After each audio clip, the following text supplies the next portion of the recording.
गन्धर्वमण्डलस्तदोदितवर्ज्ञानमरीचिमादि स्वभक्तहार्दोच्चतमो निहन्ताय असावतारो हृदात्मभास्करः हरिः ओम्।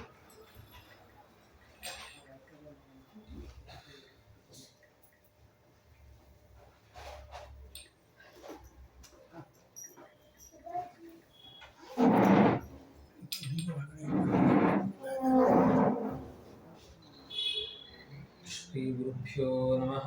हरिः ओम्। धर्मदृढबद्धमूलः वेदस्कन्धः पुराणशाखाढ्यः क्रतुकुसुमो मोक्षफलो स जयति कल्पद्रुमो विष्णुः। नारायणं नमस्कृत्य नरं चैव नरोत्तमं देवीं सरस्वतीं व्यासं ततो जयमुदीरयेत्।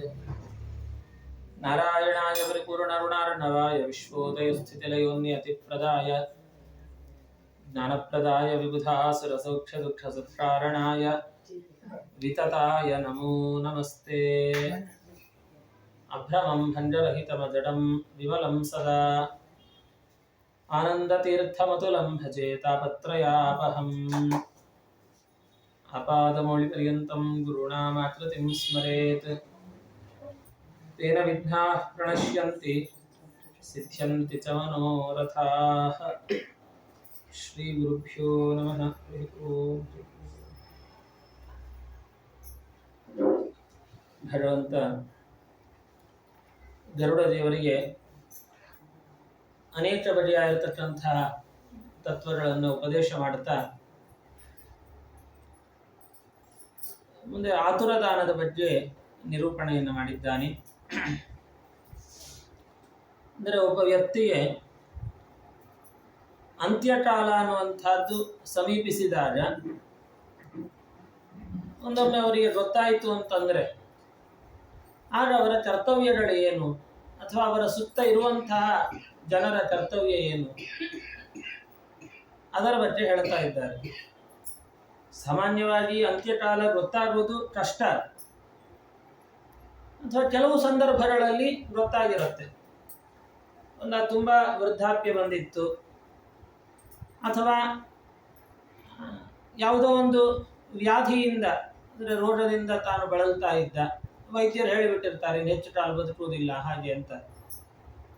ಅಥವಾ ಅವನ ಗ್ರಹಗತಿಗಳೇನಾದರೂ ಪ್ರತಿಕೂಲವಾಗಿತ್ತು ಅಂದಾಗ, ಅಂದರೆ ಜಾತಕವನ್ನು ನೋಡಿದಾಗ ಗ್ರಹಗಳೆಲ್ಲ ಅದು ಮರಣ ಸೂಚಕವಾಗಿತ್ತು ಅಂತಂದರೆ, ಹೀಗೆ ಕೆಲವೊಂದು ಸೂಚನೆಗಳಿಂದ ಮರಣ ಇದೆ ಎನ್ನುವುದನ್ನು ಮೊದಲೇ ತಿಳಿಬೇಕವ. ಅಥವಾ ಪ್ರಾಣಘೋಷಸ್ಯ ಚ ಅಶ್ರುತಿಂ ಅಂತ ಹೇಳುತ್ತಾರೆ. ನಮ್ಮ ಒಳಗಡೆ ನಾವು ಎರಡೂ ಕಿವಿಗಳನ್ನು ಏಕಾಂತದಲ್ಲಿ ಮುಚ್ಚಿಕೊಂಡು ನಾವು ಕಣ್ಣು ಮುಚ್ಚಿಟ್ಟು ಹೇಳಿದಾಗ ಒಳಗಿಂದ ಒಂದು ಬಗೆಯ ನಾದ ಕೇಳಿಸುತ್ತೆ. ಅದಕ್ಕೆ ಪ್ರಾಣಘೋಷ ಅಂತ ಕರೀತಾರೆ. ಅದು ಯಾವಾಗ ನಿಂತು ಹೋಯತ್ತೋ ಇನ್ನು ಸದ್ಯದಲ್ಲಿಯೇ ಮರಣ ಇದೆ ಅಂತ ಅರ್ಥ. ಈ ರೀತಿಯಲ್ಲಿ ತನ್ನ ಮರಣದ ಬಗ್ಗೆ ಮೊದಲೇ ತಿಳಿದವನಾಗಿ ಆಗ ನಿರ್ಭಯಸ್ಯಾತ್ ಅತಂದ್ರಿತಃ, ನಿರ್ಭಯಸ್ಯಾತ್ ಅಂತ ಹೇಳ್ತಾರೆ. ಸಾಮಾನ್ಯ ಮರಣ ಇದೆ ಅಂತ ಗೊತ್ತಾದ ತಕ್ಷಣ ಮೊದಲು ಬರೋದು ಹೆದರಿಕೆ. ಅಯ್ಯೋ ಸತ್ತು ಹೋಗ್ತಾ ಇದ್ದೀನಿ ನಾನು, ಭಯ ಶುರುವಾಗತ್ತೆ. ಹೆದರಬಾರದು ಅಂತಾರೆ ಶಾಸ್ತ್ರಕಾರರು. ಹಾಗಂತ ಅತಂದ್ರಿತಃ ಸೋಮಾರಿತನ ಮಾಡಬೇಡ. ಈ ಜನ್ಮದಲ್ಲಿ ಏನೇನು ನೀನು ಹುಟ್ಟಿದಾರಭ್ಯ ಇಲ್ಲಿಯವರೆಗೂ ಏನೇನು ಪಾಪಗಳನ್ನು ಮಾಡಿರ್ತಿ ಆ ಎಲ್ಲದಕ್ಕೂ ಪ್ರಾಯಶ್ಚಿತ್ತವನ್ನು ಮಾಡಿಕೋ ಅಂತ ಆದೇಶ ಮಾಡ್ತಾ ಇದ್ದಾರೆ. ಎಲ್ಲದಕ್ಕೂ ಪ್ರಾಯಶ್ಚಿತ್ತ ಅಂದ್ರೆ ಏನು? ಒಂದೊಂದು ಪಾಪಕ್ಕೆ ಒಂದೊಂದು ಪ್ರಾಯಶ್ಚಿತ್ತ ಹೇಳಿದ್ದಾರೆ. ಹುಟ್ಟಿದಾರಭ್ಯ ಗೊತ್ತಿದ್ದೋ ಗೊತ್ತಿಲ್ಲದೇನೋ ಎಷ್ಟೋ ತಪ್ಪುಗಳನ್ನು ಮಾಡಿರ್ತೇವೆ. ಆ ಎಲ್ಲದಕ್ಕೂ ಒಟ್ಟಿಗೆ ಪ್ರಾಯಶ್ಚಿತ್ತ ಅಂದ್ರೆ ಏನ್ ಮಾಡ್ಬೇಕು? ಅದಕ್ಕೆ ಹೇಳ್ತಾರೆ, ಅಂತಹ ಅಂತ್ಯಕಾಲ ಬಂದಾಗ ತಕ್ಷಣ ಸ್ನಾನವನ್ನ ಮಾಡಿ ಭಗವಂತನ ಶಾಲಗ್ರಾಮಗಳ ಪೂಜೆಯನ್ನು ವಿಶೇಷವಾಗಿ ಮಾಡಬೇಕಂತ. ಶಾಲಗ್ರಾಮಗಳ ಪೂಜೆಯು ಅಷ್ಟೇ ಅನಂತ ಜನ್ಮಗಳ ಪಾಪವನ್ನು ಪರಿಹಾರ ಮಾಡತಕ್ಕಂಥದ್ದು. ದೇವರಿಗೆ ವಿಶೇಷವಾಗಿ ಗಂಧ, ಪುಷ್ಪ, ಧೂಪ, ದೀಪ, ನೈವೇದ್ಯಾದಿಗಳಿಂದ ಭಕ್ತಿಯಿಂದ ತುಳಸಿ ದಳಗಳನ್ನು ಸಮರ್ಪಣೆ ಮಾಡ್ತಾ ನಾರಾಯಣನ ಪೂಜೆಯನ್ನು ಮಾಡಬೇಕು. ನಂತರ ಯಥಾಶಕ್ತಿಯಾಗಿ ಬ್ರಾಹ್ಮಣ ಭೋಜನವನ್ನು ಮಾಡಿಸ್ಬೇಕು. ಅವರಿಗೆ ದಕ್ಷಿಣಾದಿಗಳನ್ನು ಕೊಟ್ಟು ಸಂತೋಷಪಡಿಸ್ಬೇಕು. ಆದರೆ ತಾನು ಭೋಜನ ಮಾಡೋ ಹಾಗಿಲ್ಲ ಅಂತ ಹೇಳ್ತಾರೆ. ತಾನು ಮಾತ್ರ ಅಂದರೆ ಯಾವ ವ್ಯಕ್ತಿ ಮರಣ ಹೊಂದಲಿಕ್ಕಿರ್ತಾನೆ ಅವನು ಮಾತ್ರ ತಾನು ಉಪವಾಸದಲ್ಲಿದ್ದೇ ದೇಹತ್ಯಾಗವನ್ನು ಮಾಡಬೇಕು. ಎಲ್ಲ ತಿಂದು ಉಂಡು ಸಾಯುವಂತಹದ್ದು ಪ್ರಶಸ್ತವಾದದ್ದಲ್ಲ. ಅಂದರೆ ಮರಣ ಇದೆ ಅಂತ ಗೊತ್ತಿಲ್ಲದೆ ಇದೋ ಏನು ಮಾಡ್ಲಿಕ್ಕೆ ಆಗುವುದಿಲ್ಲ. ಮರಣ ಇದೆ ಅಂತ ಇನ್ನೇನು ಸಮೀಪದಲ್ಲಿ ಮರಣ ಇದೆ ಅಂತ ತಿಳಿದಾಗ ಉಪವಾಸ ಇದ್ದು ಬಿಡಬೇಕಂತ. ಅದು ದೇಹಕ್ಕೆ ಶ್ರಮ ಆದರೂ ತೊಂದರೆ ಇದೆ, ಉಪವಾಸ ಇದ್ದು ದೇಹತ್ಯಾಗ ಮಾಡಿ ಅಂತ ಅದು ತುಂಬ ಪುಣ್ಯ ಹೇಳ್ತಾರೆ. ತಾನು ಉಪವಾಸದಲ್ಲಿ ಅಷ್ಟಾಕ್ಷರ ಅಂದರೆ ನಾರಾಯಣ ಅಷ್ಟಾಕ್ಷರ ಮಂತ್ರ, ಕೃಷ್ಣ ಷಡಕ್ಷರ ಅಥವಾ ವಿಷ್ಣು ಷಡಕ್ಷರ, ವಾಸುದೇವ ದ್ವಾದಶಾಕ್ಷರ ಮಂತ್ರ, ಹೀಗೆ ಅನೇಕ ಮಂತ್ರಗಳನ್ನು ಜಪ ಮಾಡತಕ್ಕಂಥವರಾಗಬೇಕು. ವಿಶೇಷವಾಗಿ ಹರಿನಾಮ ಸ್ಮರಣೆಯನ್ನು ಮಾಡಬೇಕು. ಮಧ್ವಾಚಾರ್ಯರು ಹೇಳ್ತಾರೆ, ಸಂತತಂ ಚಿಂತೆಯೇನಂತ ಮಂತಕಾಲೇ ವಿಶೇಷತಃ ಅಂತ. ಕೊನೆ ಕಾಲ ಬಂದಾಗ ಇನ್ನಷ್ಟು ವಿಶೇಷವಾಗಿ ಹರಿಸ್ಮರಣೆಯನ್ನು ಮಾಡಬೇಕು. ಯಾಕಂದ್ರೆ ಹರಿನಾಮವೇನೆ ನಮ್ಮ ಎಲ್ಲಾ ಪಾಪಗಳನ್ನು ಪರಿಹರಿಸುವಂತಹದ್ದು. ಮತ್ತೆ ಇನ್ನೂ ಒಂದು ಎಚ್ಚರ ಕೊಡುತ್ತಾರೆ, ಯಾರು ಆ ತರಹದ ವ್ಯಕ್ತಿಗಳಿರ್ತಾರೋ ಅಂದರೆ ಮರಣಶೀಲರಾಗಿರ್ತಾರೆ ಅವರ ಬಳಿಗೆ ಅಥವಾ ಅವರ ಬಂಧು ಮಿತ್ರರು ಸ್ನೇಹಿತರು ಅವರು ಬಂದು ಅಳತಾ ಕೂಡಬಾರದು, ಅದು ಒಂದು ಎಚ್ಚರ ಕೊಟ್ಟಿದ್ದಾರೆ. ಯಾಕಂದ್ರೆ ಅವರೇನು ಪಾಪ ಇನ್ನೇನು ಸಾಯುವ ಸ್ಥಿತಿಯಲ್ಲಿರ್ತಾರೆ, ಮಲಗಿರ್ತಾರೆ, ಸ್ವಲ್ಪ ಹೊತ್ತಿರ್ತಾರೆ, ದೇಹ ಹೋದ ಪ್ರಾಣತ್ಯಾಗ ಆಗತ್ತೆ ಅಂತ ಹೇಳಿ. ಅದು ಇವರೆಲ್ಲ ಸುತ್ತ ಸೇರಿ ಅಳತಾ ಕೂತಿದ್ರೆ ಅವರಿಗೆ ದೇವರ ಸ್ಮರಣೆ ಹೆಂಗೆ ಬರ್ಲಿಕ್ಕೆ ಸಾಧ್ಯ ಹೇಳಿ? ಅವರು ಇನ್ನಷ್ಟು ದುಃಖ ಪಟ್ಕೊಂಡೇ ದೇಹತ್ಯಾಗ ಮಾಡಬೇಕಾಗತ್ತೆ. ಅದಕ್ಕೋಸ್ಕರ ಅಳಬಾರದು ಅಂತ ಒಂದು ಎಚ್ಚರ ಕೊಟ್ಟಿದ್ದಾರೆ ಆ ಸಮಯದಲ್ಲಿ. ಮತ್ತು ಹಾಗಾದ್ರೆ ಅವರ ಕರ್ತವ್ಯ ಏನ್ರಿ? ಏನು ಸಾಯುವಾಗ ನಗುನತಾ ಇರ್ಲಿಕ್ಕೆ ಆಗ್ತದೆ? ಎಲ್ಲ ಹೋಗಿ ಬನ್ನಿ ಸೆಂಡ್ ಆಫ್ ಕೊಳ್ಳಿಕ್ಕೆ ಬಂದಿದ್ದೇವೆ ಅಂತ ಹೇಳಲಿಕ್ಕೆ ಆಗುವುದಿಲ್ಲ ಅವರಿಗೆ. ಮತ್ತೆ ಏನು ಮಾಡಬೇಕು? ಸಮೀಪೆ ರೋಗಿಣೋ ಬ್ರೂಯುಹು ಅಂಥವರು ವಿಶೇಷವಾಗಿ ಆ ವ್ಯಕ್ತಿಗೆ ಹರಿಸ್ಮರಣೆಯನ್ನು ಮಾಡಿಸ್ಬೇಕಂತೆ, ಅದು ಅವರ ಕರ್ತವ್ಯ. ಯಾರು ಬಂಧು ಬಾಂಧವರು ಅಥವಾ ಇಷ್ಟ ಆಪ್ತ ಮಿತ್ರರು ಯಾರ್ಯಾರು ಬಂದಿರ್ತಾರೆ ಬಂದು ದೇವರ ನಾಮಸ್ಮರಣೆಯನ್ನು ಅಂತಹ ವ್ಯಕ್ತಿಗೆ ಮಾಡಿಸ್ಬೇಕು. ಸಾಧ್ಯ ಆಯಿತು ಅವರಿಗೆ ರಾಮಾಯಣ, ಭಗವದ್ಗೀತಾ, ಶ್ರೀಮದ್ ಭಾಗವತ ಅವುಗಳ ಕಥೆಗಳನ್ನು ಹೇಳಬೇಕು. ಅವರಿಗೆ ದೇವರ ಚಿಂತನೆ, ಗುಣಚಿಂತನೆ ಮಾಡಿಸ್ಬೇಕು, ದೇವರ ಮಹಾತ್ಮ್ಯವನ್ನು ಹೇಳಬೇಕು. ಇಲ್ಲ ಏನಾಗಲಿಲ್ಲ, ಯಥಾಶಕ್ತಿಯಾಗಿ ದೇವರ ನಾಮಸ್ಮರಣೆಯನ್ನು, ಸಹಸ್ರನಾಮಾದಿಗಳಿರಬಹುದು, ದೇವರ ನಾಮಸ್ಮರಣೆಯನ್ನು ಅವರಿಂದ ವಿಶೇಷವಾಗಿ ಮಾಡಿಸ್ಬೇಕು ಅಂತ ಅರ್ಥ. ಅವರೇ ನಿಜವಾದ ಬಂಧುಗಳು ಅಂತ ಹೇಳ್ತಾರೆ ಶಾಸ್ತ್ರಕಾರರು. ಒಬ್ಬ ವ್ಯಕ್ತಿ ನಮಗೆ ನಿಜವಾದ ಬಂಧು ಯಾವಾಗ ಗೊತ್ತಾಗತ್ತೆ ಅಂದರೆ ಅಂತ್ಯಕಾಲದಲ್ಲಿ ನಮ್ಮಿಂದ ಹರಿಸ್ಮರಣೆ ಮಾಡಿಸಿದ್ದಾನೆ ಅಂದರೆ ಅವನು ನಿಜವಾದ ಬಂಧು. ಇಲ್ಲದೇ ಇದ್ರೆ ಲೌಕಿಕವಾಗಿ ಏನೋ ಸುಮ್ಮನೆ ಅವರು ಬಂಧುತ್ವ ಯಾವುದೋ ನೆಪದಿಂದ ಬಂಧುತ್ವ ಮಾಡುತ್ತಾರೆ ಅನ್ನೋದು ಅದು ಸರಿ ಆಗುವುದಿಲ್ಲ. ಅದಕ್ಕೆ ಹೇಳ್ತಾರೆ, ಕೃಷ್ಣೇತಿ ಮಂಡಳಂ ನಾಮ, ಯಾರ ಬಾಯಲ್ಲಿ ಕೃಷ್ಣನಾಮ ಸ್ಮರಣೆ ನಿರಂತರವಾಗಿರುತ್ತೋ ಅವರ ಕೋಟಿ ಕೋಟಿ ಪಾತಕಗಳು ಕೂಡ ಅವು ಸುಟ್ಟು ಬೂದಿ ಆಗ್ತಾವೆ. ಅದರಲ್ಲಿಯೂ ಮರಣ ಕಾಲದಲ್ಲಿ ಮಾಡುವ ಹರಿಸ್ಮರಣೆ ಇದೆಯಲ್ಲ, ಅದಕ್ಕೆ ಇನ್ನಷ್ಟು ಹೆಚ್ಚಿನ ಪುಣ್ಯ ಆಗುತ್ತೆ. ಅಜಾಮಿಳ ತನ್ನ ಕೊನೆಯ ಕಾಲದಲ್ಲಿ ಅವನ ಮಗನನ್ನ ನೋಡಿಕೊಂಡು ನಾರಾಯಣ ಅಂತ ಕೂಡಿ ಹಾಕಿದ. ಅದಕ್ಕಾಗಿ ದೇವದೂತರೇ ಬಂದರು, ಅಜಾಮಿಳನ್ನು ಮೋಕ್ಷಕ್ಕೆ ಕರ್ಕೊಂಡು ಹೋದ್ರು. ಅಂದರೆ ಮರಣ ಕಾಲದಲ್ಲಿ ನೇರ ದೇವರನ್ನೇ ನೋಡಿ ಅಲ್ಲ, ತನ್ನ ಮಗನ ನೆಪದಿಂದ ಹರಿಸ್ಮರಣೆ ಮಾಡಿದರೂ ಕೂಡ ಅಜಾಮಿಳ ಸದ್ಗತಿಯನ್ನು ಪಡೆದಿದ್ದಾನೆ. ಅಂತಹದ್ದು ದೇವರನ್ನೇ ನೆನೆಸಿಕೊಂಡು ಹೇಳಿದಾಗ ಖಂಡಿತವಾಗಿಯೂ ಸದ್ಗತಿ ಆಗತ್ತೆ ಅಂತ ಅರ್ಥ. ಆದ್ದರಿಂದ ಹರಿನಾಮ ಸ್ಮರಣೆಗೆ ಆ ಶಕ್ತಿ ಇದೆ. ಅದು ಹೇಗೆ ದೇವರಲ್ಲಿ ಭಕ್ತಿಯಿಂದ ನಾವು ಸ್ಮರಣೆ ಮಾಡಿದಾಗ ನಾವು ಹೇಗೆ ಮಾಡಿದರೂ ನಮ್ಮನ್ನು ಅದು ಶುದ್ಧರನ್ನಾಗಿ ಮಾಡುತ್ತೆ. ಹೇಗೆ ಕೆಂಡ ನಾವು ನೋಡಿ ಮುಟ್ಟಿದರೂ ಸುಡತ್ತೆ, ನೋಡದೆ ಕೈ ಹಾಕಿದರೂ ಸುಟ್ಟೇ ಸುಡತ್ತದು. ಅದರಂತೆ ದೇವರ ನಾಮಸ್ಮರಣೆನೂ ಅಷ್ಟೇ ಬೆಂಕಿ ಇದ್ದ ಹಾಗೆ. ನಾವು ಹೇಗೆ ಮಾಡಲಿ ನಮ್ಮ ಅನಂತ ಪಾಪಗಳನ್ನು ಅದು ಸುಟ್ಟಿ ಹಾಕಿಬಿಡುತ್ತದೆ. ದೇವರ ನಾಮಸ್ಮರಣೆಗೆ ಎಂಥ ದೊಡ್ಡ ದೊಡ್ಡ ಪಾಪಗಳನ್ನು ಕೂಡ ನಾಶ ಮಾಡುವಂತಹ ಶಕ್ತಿ ಇದೆ ಅಂತಾರೆ ಶಾಸ್ತ್ರಕಾರ. ಇದು ಅದು ಅಂತಲ್ಲ, ಅದು ಎಂಥದೇ ಮಹಾಪಾಪ ಇರಲಿ ಎಲ್ಲವನ್ನೂ ನಾಶ ಮಾಡಿಬಿಡುತ್ತೆ. ಹೀಗೆ ಈ ಹತ್ತಿಯ ರಾಶಿಯಲ್ಲಿ ಒಂದು ಕಿಡಿ ಕೆಂಡ ಹಾರಿದ್ರೆ ಸಾಕು, ಅಷ್ಟೂ ಸುಟ್ಟು ಬೂದಿ ಆಗತ್ತೆ. ಅದರಂತೆ ದೇವರ ನಾಮಸ್ಮರಣೆನೂ ಅಂಥದ್ದೇನೆ. ಅದಕ್ಕೆ ಯಮದೂತರು ಯಾರಾದರೂ ವ್ಯಕ್ತಿಯನ್ನು ಕರ್ಕೊಂಡು ಬರ್ಲಿಕ್ಕೆ ಹೋಗುವಾಗ ಯಮದೇವರೇ ಅವರ ಕಿವಿಯಲ್ಲಿ ಹೇಳ್ತಾರಂತೆ, ನೋಡಿ ಯಾರಾದರೆ ನಾರಾಯಣನ ಭಕ್ತರಿದ್ದಾರೋ ಅವರ ತಂಟೆಗೆ ಹೋಗಬೇಡಿ ನೀವು. ನೈವಾನಯತ ಬೋಧೂತಾಹ, ಯಾರು ನಿರಂತರ ಹರಿಸ್ಮರಣೆ ಮಾಡ್ತಿರ್ತಾರೋ, ಅಚ್ಯುತಂ ಕೇಶವಂ ರಾಮನಾರಾಯಣಂ ಕೃಷ್ಣ ದಾಮೋದರಂ ವಾಸುದೇವಂ ಹರಿಂ ಶ್ರೀಧರಂ ಮಾಧವಂ ಗೋಪಿಕಾವಲ್ಲಭಂ ಜಾನಕಿ ನಾಯಕಂ ರಾಮಚಂದ್ರಂ ಭಜೆ. ಹೀಗೆ ನಿರಂತರ ಹರಿಸ್ಮರಣೆಯನ್ನು ಯಾರು ಮಾಡ್ತಾ ಇರ್ತಾರೆ ಅವರ ತಂಟೆಗೆ ಹೋಗ್ಲೇಬೇಡಿ ನೀವು ಅಂತಾರಂತೆ.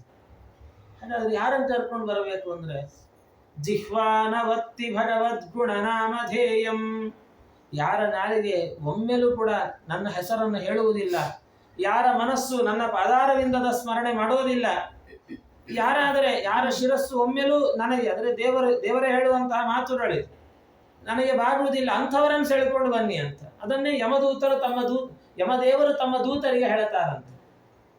ಈ ರೀತಿ ತಸ್ಮಾತ್ ಸಂಕೀರ್ತನಂ ವಿಷ್ಣು, ಆದ್ದರಿಂದ ದೇವರ ನಾಮಸ್ಮರಣೆ ಅನ್ನುವಂತಹದ್ದೇನಿದೆಯಲ್ಲ ಅದು ಜಗನ್ಮಂಡಳ, ಜಗತ್ತಿಗೆ ಮಂಡಳಪ್ರದವಾಗಿರತಕ್ಕಂತಹದ್ದು. ನಮ್ಮ ದೊಡ್ಡ ದೊಡ್ಡ ಪಾಪಗಳಿಗೂ ಕೂಡ ಅದು ಏಕಮಾತ್ರ ಪ್ರಾಯಶ್ಚಿತ್ತ ಅಂತ ಅರ್ಥ.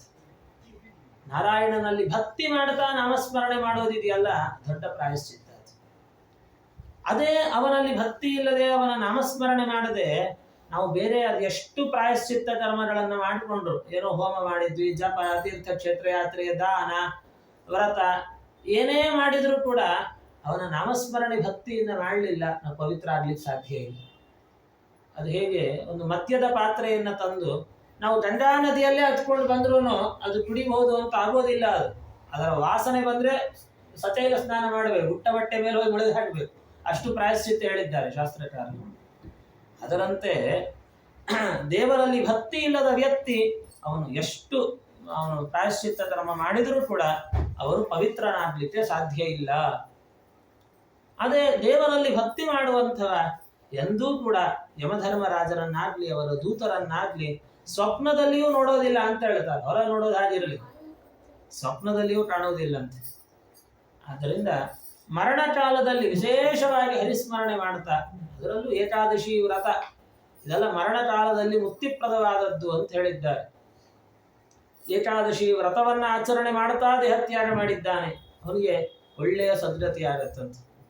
ಹಾಗೆ ಭಗವದ್ಗೀತೆ, ಗಂಗಾಜಲ, ತುಳಸಿ ದಳ, ದೇವರ ತೀರ್ಥ ಅಥವಾ ದೇವರ ನಾಮಗಳು ಅಂದರೆ ದೇವರ ಎಲ್ಲ ಅನೇಕ ಹೆಸರುಗಳು ಇವೆಲ್ಲವೂ ಮರಣಕಾಲದಲ್ಲಿ ಮುಕ್ತಿಪ್ರದವಾದದ್ದು ಅಂತ ಹೇಳುತ್ತಾರೆ. ಆದ್ದರಿಂದ ಅಂತ್ಯಕಾಲದಲ್ಲಿ ಭಗವದ್ಗೀತಾ, ವಿಷ್ಣು ಸಹಸ್ರನಾಮ ಇವುಗಳನ್ನ ಪಾರಾಯಣ ಮಾಡ್ತಾ ದೇಹತ್ಯಾಗ ಮಾಡಿ ಅಂದಿದ್ದಾರೆ. ತುಂಬಾ ಪ್ರಶಸ್ತ. ಅದು ಅವರಾದ್ರೂ ಮಾಡಬೇಕು ಅಥವಾ ಸುತ್ತಲಿನವರಾದ್ರೂ ಅವರಿಗೆ ಕೇಳಿಸ್ಬೇಕು. ಅವರು ಮಾಡೋ ಸ್ಥಿತಿಯಲ್ಲಿ ಇರಲಿಲ್ಲ, ಅವರ ಕಿವಿಗೆ ಹಾಕ್ಬೇಕು ನಾವು. ತತಃ ಸಂಕಲ್ಪಯೇತನ್ನಂ. ಮತ್ತೆ ಆ ಸಂದರ್ಭದಲ್ಲಿ ವಿಶೇಷವಾಗಿ ಧೃತದಾನ, ಅನ್ನದಾನ ಮತ್ತೆ ಧೃತದಾನ, ಒಂದು ಕಂಚಿನ ಪಾತ್ರೆಯಲ್ಲಿ ತುಪ್ಪವನ್ನು ತುಂಬಿ ದಾನ ಮಾಡುವಂತಹದ್ದು. ಇನ್ನು ಗೋದಾನವನ್ನು ಕೂಡ ವಿಶೇಷವಾಗಿ ಕರು ಸಮೇತವಾಗಿ ಹಸುವನ್ನು ದಾನ ಮಾಡಬೇಕು ಅಂತ. ಅಂತ್ಯಕಾಲದಲ್ಲಿ ಒಬ್ಬ ವ್ಯಕ್ತಿ ಏನು ಕೊಡ್ತಾನೆ ಅದಕ್ಕೆ ಅನಂತವಾದ ಫಲ ಇದೆಯಂತೆ. ಒಂದು ಸಣ್ಣ ವಸ್ತುನೇ ಕೊಟ್ಟಿರ್ಬೋದು, ಆದರೆ ಅದಕ್ಕೆ ಪುಣ್ಯ ಮಾತ್ರ ತುಂಬಾ ಜಾಸ್ತಿ. ಅದಕ್ಕೆ ಅಂತಹ ವ್ಯಕ್ತಿಗಳು ಅಂತ್ಯಕಾಲದಲ್ಲಿ ವಿಶೇಷವಾಗಿ ದಾನವನ್ನು ಮಾಡಬೇಕು ಅಂತ ಹೇಳ್ತಾರೆ. ಒಂದೊಮ್ಮೆ ಅವರಿಗೆ ಸಾಧ್ಯ ಆಗಲಿಲ್ಲ, ಮಕ್ಕಳಾದಂಥವ್ರು ಆ ಕೆಲಸವನ್ನು ಮಾಡಬೇಕು. ಅವ್ರು ನಿಜವಾದ ಮಗ ಅಂತಂದ್ರೆ ಹಾಗೆ, ಅಂದ್ರೆ ಮಕ್ಕಳಾದವರು ಅಂತ್ಯಕಾಲದಲ್ಲಿ ಅವರ ಪಿತೃಗಳಿರುವಾಗ ಕೇವಲ ಅವರ ಆಸ್ತಿ ಪಾಸ್ತಿಯ ಮೇಲೆ ಕಣ್ಣು ಹಾಕಿ ಅದನ್ನೇ ವಿಚಾರ ಮಾಡಿಕೊಂಡು ಕೂಡದೆ ಅವು ಪಿತೃಗಳಿಗೆ ಮುಂದಿನ ಆತ್ಮೋದ್ಧಾರಕ್ಕೆ ಏನು ಮಾಡಬೇಕು ಅದರ ಕುರಿತು ಯೋಚನೆಯನ್ನು ಮಾಡಬೇಕು ಅಂಥವು ನಿಜವಾದ ಮಗ ಅಂತ ಹೇಳ್ತಾರೆ ಶಾಸ್ತ್ರಕಾರರು. ಸತತ್ ದದಾತಿ ಸತ್ಪುತ್ರ ಯಾವಜ್ಜೀವತ್ಯ ಶೌಚಿರ. ಅಷ್ಟೇ ಅಲ್ಲ, ಯಾವ ವ್ಯಕ್ತಿ ಪುತ್ರನಾದವನು ತನ್ನ ಪಿತೃಗಳ ಉದ್ದೇಶಕವಾಗಿ ಅಂತ್ಯಕಾಲದಲ್ಲಿ ದಾನಾದಿಗಳನ್ನು ಮಾಡಿರ್ತಾನಲ್ಲ, ಅದರಿಂದ ನನ್ನ ಪಿತೃಗಳು ಯಮ ಮಾರ್ಗದಲ್ಲಿ ಹೋಗುವಾಗ ಅವರಿಗೂ ಅದರಿಂದ ಅನುಕೂಲ ಆಗತ್ತೆ, ಇವರಿಗೂ ಅದರಿಂದ ಶ್ರೇಯಸ್ಸಾಗ್ತದಂತೆ, ಮಾಡಿದವನಿಗೂ ಶ್ರೇಯಸ್ಸಾಗತ್ತೆ ಅದರಿಂದ. ಹಾಗಾಗಿ ಸಾಮಾನ್ಯ ದಾನ ಅನ್ನುವಂಥದ್ದು ಎರಡು ಸಂದರ್ಭಗಳಲ್ಲಿ ತುಂಬಾ ಪ್ರಶಸ್ತ ಅಂತ ಹೇಳ್ತಾರೆ. ಒಂದು ಆತುರ ದಾನ, ಇನ್ನೊಂದು ಉಪರಾಗ ದಾನ ಅಂತ. ಆತುರ ದಾನ ಅಂದ್ರೆ ಇದೆ ಮರಣ ಕಾಲದಲ್ಲಿ ಮಾಡುವ ದಾನ. ಆತುರ ದಾನ ಅಂದ್ರೆ ಗಡಿಬಿಡಿಯಲ್ಲಿ ಮಾಡುವ ದಾನ ಅಂತ ಅರ್ಥ ಅಲ್ಲ. ಆತುರ ಕಾಲ ಅಂದ್ರೆ ಅಂತ್ಯಕಾಲದಲ್ಲಿ ಮಾಡುವ ದಾನಕ್ಕೆ ತುಂಬಾ ಮಹತ್ವ. ಅದರಂತೆ ಉಪರಾಗ ಅಂದ್ರೆ ಗ್ರಹಣ ಸಮಯದಲ್ಲಿ ಮಾಡುವಂತಹ ದಾನ, ಅದಕ್ಕೂ ತುಂಬಾ ಫಲ ಹೇಳ್ತಾರೆ. ಅಂದ್ರೆ ಪ್ರಾಣ ಹಿಡಿದಾಗ ಅಂತಹ ಸಂದರ್ಭದಲ್ಲಿ ದಾನವನ್ನ ಮಾಡಬೇಕು. ಆತುರೇ ಚೋಪರಾಗೇ ಚ ದಯಂ ದಾನಂ ವಿಶಿಷ್ಯತೆ ಅಂತ ಹೇಳಿ. ಸರಿ, ಈ ಆತುರ ಕಾಲದಲ್ಲಿ ಏನ್ ಮಾಡಬೇಕು ಅಂತಂದ್ರೆ 8 ವಸ್ತುಗಳನ್ನ ವಿಶೇಷವಾಗಿ ದಾನ ಮಾಡಬೇಕಂತ. ಅದಕ್ಕೆ ಅಷ್ಟಮಹಾದಾನಗಳು ಅಂತ ಕರೀತಾರೆ. ಅನೇಕ ವಸ್ತುಗಳಿದ್ದಾವೆ ದಾನ ಕೊಡುವಂತಹದ್ದು, ಆದ್ರೆ 8 ಆತುರ ದಾನದ ಪಟ್ಟಿಯಲ್ಲಿ ಸೇರುವಂತಹದ್ದು.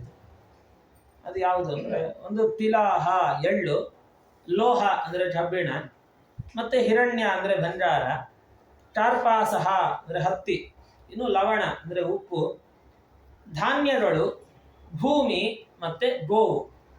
ಈ 8 ವಸ್ತುಗಳನ್ನು ತಿಳಿಸಿಕೊಟ್ಟಿದ್ದಾರೆ. ಈ ಒಂದೊಂದಕ್ಕೂ ತುಂಬಾ ಪುಣ್ಯ ಹೇಳ್ತಾರೆ ಶಾಸ್ತ್ರಕಾರರು. ಈ ಮೊದಲನೇದು ನೋಡಿ, ತಿಲಾಹ ಅಂದ್ರೆ ಎಳ್ಳು. ಎಳ್ಳು ಅನ್ನುವಂತಹದ್ದು ದೇವರ ಬೆವರಿನಿಂದಲೇ ಹುಟ್ಟಿರುವಂತಹದ್ದು. ಎಲ್ಲಿ ಎಳ್ಳಿರತ್ತೆ ಅಲ್ಲಿ ಅಸುರರು, ದಾನವರು, ದೈತ್ಯರು ಎಲ್ಲ ಓಡಿ ಹೋಗ್ತಾರೆ ಆ ಪ್ರದೇಶದಿಂದ. ಮತ್ತೆ ಎಳ್ಳಿನ ದಾನದಿಂದ ತ್ರಿವಿಧವಾದ ಪಾಪವೂ ನಾಶವಾಗತ್ತೆ. ನಾವು ಕಾಯೇನ ವಾಚ ಮನಸ 3 ರೀತಿ ಪಾಪ ಮಾಡಿರ್ತೇವೆ, ಶರೀರದಿಂದ, ಮಾತಿನಿಂದ, ಮನಸ್ಸಿನಿಂದ. ಆ 3 ಪರಿಹಾರ ಆಗತ್ತೆ ಅಂತ ಅರ್ಥ ತಿಲದಾನದಿಂದ. ಅದಕ್ಕೋಸ್ಕರ ತಿಲದಾನ ಮಾಡಿ ಅಂತ ಹೇಳುತ್ತಾರೆ. ಅದರಂತೆ ಲೋಹದಾನದಿಂದ ಯಮಧರ್ಮರಾಜರ ಆ ಸೀಮೆಗೆ ಅಂದ್ರೆ ಆ ಪ್ರದೇಶಕ್ಕೆ ಹೋಗುವುದಿಲ್ಲ ಅಂತ ಅರ್ಥ. ಅಷ್ಟು ಫಲವನ್ನ ತಿಳಿಸಿದ್ದಾರೆ. ಆದ್ದರಿಂದ ಲೋಹದಾನ ಮಾಡೋದ್ರಿಂದ ಯಮದೇವರ ಕೈಯಲ್ಲಿರುವ ಆಯುಧಗಳು ಕೂಡ ಸಂತುಷ್ಟವಾಗ್ತವೆ, ನಾವು ನಮಗೆ ತೊಂದರೆ ಮಾಡುವುದಿಲ್ಲ ಅಂತ ಅರ್ಥ. 3ನೇದಾಗಿ ಸುವರ್ಣದಾನದಿಂದ ಎಲ್ಲ ಲೋಕಗಳಲ್ಲಿರತಕ್ಕಂತಹ ದೇವತೆಗಳು, ಬ್ರಹ್ಮಾದಿ ದೇವತೆಗಳು, ಇನ್ನು ಧರ್ಮರಾಜರ ಆ ಸಭೆಯಲ್ಲಿರತಕ್ಕಂತಹ ಬ್ರಹ್ಮಾದಿ ದೇವತೆಗಳು, ಋಷಿಗಳು ಎಲ್ಲರೂ ಸಂತುಷ್ಟರಾಗ್ತಾರಂತೆ. ಅದಕ್ಕೋಸ್ಕರವಾಗಿ ಮತ್ತೆ ಆ ದಾನ ಮಾಡುವ ವ್ಯಕ್ತಿಯು ಸತ್ಯಲೋಕದಲ್ಲಿ ಚಿರಕಾಲ ವಾಸ ಮಾಡ್ತಾನೆ. ಮುಂದೆ ಹುಟ್ಟುವಾಗಲೂ ಕೂಡ ಒಳ್ಳೆಯ ರೂಪಶಾಲಿಯಾಗಿ, ಒಳ್ಳೆ ಧಾರ್ಮಿಕನಾಗಿ, ವಾಗ್ಮಿಯಾಗಿ, ಒಳ್ಳೆ ಶ್ರೀಮಂತನಾಗಿ, ಒಳ್ಳೆ ಪರಾಕ್ರಮಿಯಾಗಿ ಹುಡುತಾನವ. ಅದಕ್ಕೋಸ್ಕರ ಸುವರ್ಣದಾನವನ್ನು ಹೇಳುತ್ತಾರೆ. ಮತ್ತೆ ಟಾರ್ಪಾಸ ಅಂದ್ರೆ ಹತ್ತಿಯನ್ನ ದಾನ ಮಾಡೋಣದರಿಂದ ಯಮದೂತರ ಭಯ ಆ ಜೀವನಿಗೆ ಉಂಟಾಗುವುದಿಲ್ಲ. ಅದರಂತೆ ಉಪ್ಪನ್ನು ದಾನ ಕೊಡುವುದರಿಂದ ಯಮದೇವರ ಭಯ ಆ ಜೀವನಿಗೆ ಉಂಟಾಗುವುದಿಲ್ಲ. ಮತ್ತೆ ಈ ಎಲ್ಲ ವಸ್ತುಗಳನ್ನು ಕೊಡೋದರಿಂದ ಯಮಪುರದಲ್ಲಿ ವಾಸ ಮಾಡುವಂತಹ ಏನು ಚಿತ್ರಗುಪ್ತ ಮೊದಲಾದವರು ಇರ್ತಾರೆ ಅವರೆಲ್ಲರೂ ಸಂತುಷ್ಟರಾಗ್ತಾರೆ ಅಂತ ಅರ್ಥ. ಅದರಂತೆ ಧಾನ್ಯ ದಾನ ಕೊಡೋಣದರಿಂದಲೂ ಯಮದೇವರು ತುಂಬಾ ಸಂತುಷ್ಟರಾಗ್ತಾರೆ. ಮತ್ತೆ ಆ ದ್ವಾರಪಾಲಕರಿರ್ತಾರಲ್ಲ ಯಮಪುರಿಯಲ್ಲಿ, ಅವರೆಲ್ಲ ಸಂತೃಪ್ತರಾಗ್ತಾರಂತೆ.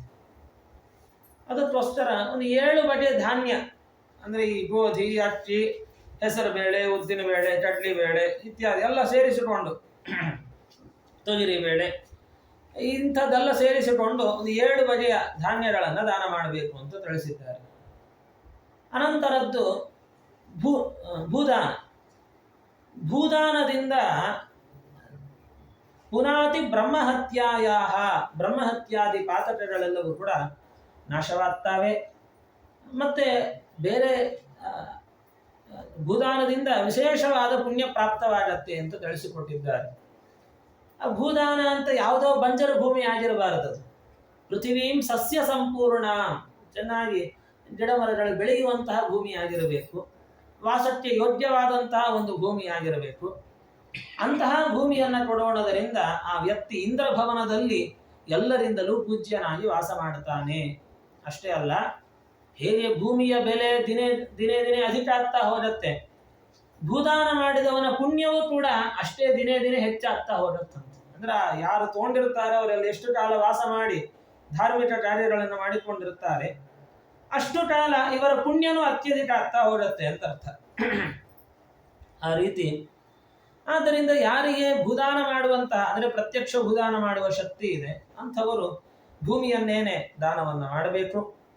ಇಲ್ಲ, ಒಂದೊಮ್ಮೆ ನಮಗೆ ಶಕ್ತಿ ಇಲ್ಲ, ಅಷ್ಟೆಲ್ಲ ನಮಗೆ ಸಾಮರ್ಥ್ಯ ಇಲ್ಲ ಅಂತನ್ನುವ ಸಂದರ್ಭದಲ್ಲಿ, ಕಲಿಯುಗದಲ್ಲಿ ಅದು ಭೂಮಿ ಅದು ಸ್ವಲ್ಪ ಕಷ್ಟ, ಇಲ್ಲ ನಮಗೆ ಅಷ್ಟೊಂದು ಭೂದಾನ ಎಲ್ಲ ಸಾಮರ್ಥ್ಯ ಇಲ್ಲ ಅಂತ ಇರುವ ಪಕ್ಷದಲ್ಲಿ ಆ ಭೂದಾನದ ಪ್ರತ್ಯಾಮ್ನಾಯವಾಗಿ ಒಂದು ಗೋದಾನವನ್ನಾದ್ರೂ ಮಾಡಿ ಅಂತಂದ್ರು.